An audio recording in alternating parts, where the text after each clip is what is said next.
کسی نے سلطان محمود غزنوی سے یہ بات کہی، اللہ اکبر، کہ آپ کا نالائق بھتیجا میرے گھر میں گھس آتا ہے۔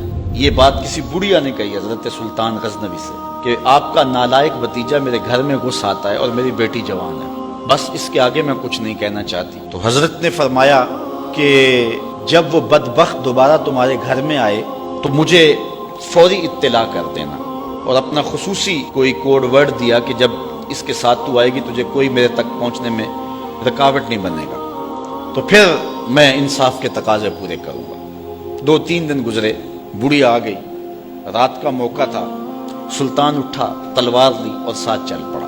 بڑھیا کے گھر میں داخل ہوا، داخل ہوتے اس نے کہا کہ چراغ گل کر دیا جائے۔ چراغ گل کر دیا گیا تو اس نے جا کے اس نوجوان کی گردن کاٹ دی۔ پھر اس کے بعد اس نے کہا کہ مجھے پانی دیا جائے۔ اس نے پانی کا کٹورا دیا، اس نے پانی پیا، پھر کہا اب چراغ جلا دو۔ جب چراغ جلایا گیا تو اس نے لاش کو دیکھا اور کہا الحمدللہ۔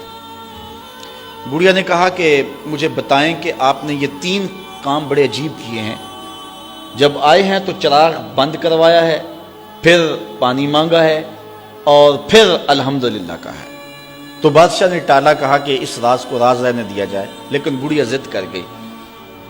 تو بادشاہ نے کہا سنو کہ تم نے کہا تھا کہ آپ کا بھتیجا ہمارے گھر میں گھس آتا ہے اور میری بیٹی جوان ہے، تو جب میں تمہارے گھر داخل ہوا تو میں نے چراغ اس لیے بجھوا دیا تھا کہ کہیں عدل کے تقاضے پورے کرنے میں رکاوٹ نہ بنے اور بھتیجے کا چہرہ مجھے انصاف کرنے سے روک نہ دے، تو میں نے اس لیے چراغ بجھوا دیا۔ کہا بات سمجھ آ گئی۔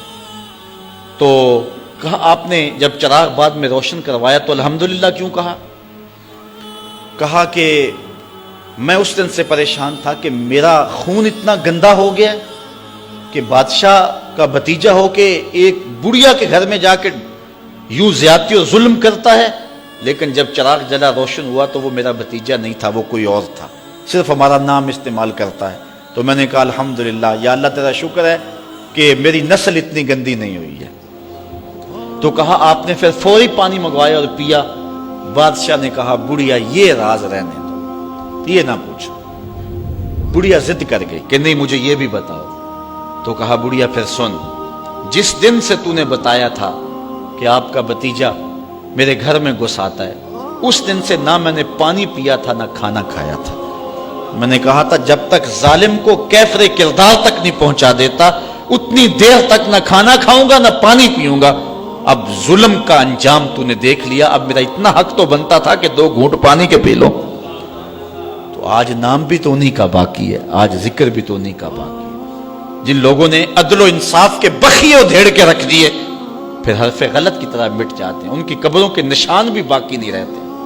دنیا کے اوپر کتنے لوگ تھے، رضا شاہ پہلوی دیکھ لیں، ایران کا شہنشاہ ایران دیکھ لیں، کہ پھر بعد میں دیکھیے کہ ان کو قبر کے لیے جگہ نہیں مل رہی ہے۔ تو جنہوں نے عدل کیا، جنہوں نے انصاف کیا، تو زمانے کے اوپر نام انہی کا رہتا ہے، اور کسی ملک میں کسی جگہ پہ عدل و انصاف سے ہی ملک اور وطن قائم رہتے ہیں۔ الملک یدوم بالکفر ولا یدوم بالظلم، ملک کفر سے تو قائم رہ سکتے ہیں لیکن ظلم سے قائم نہیں رہتے۔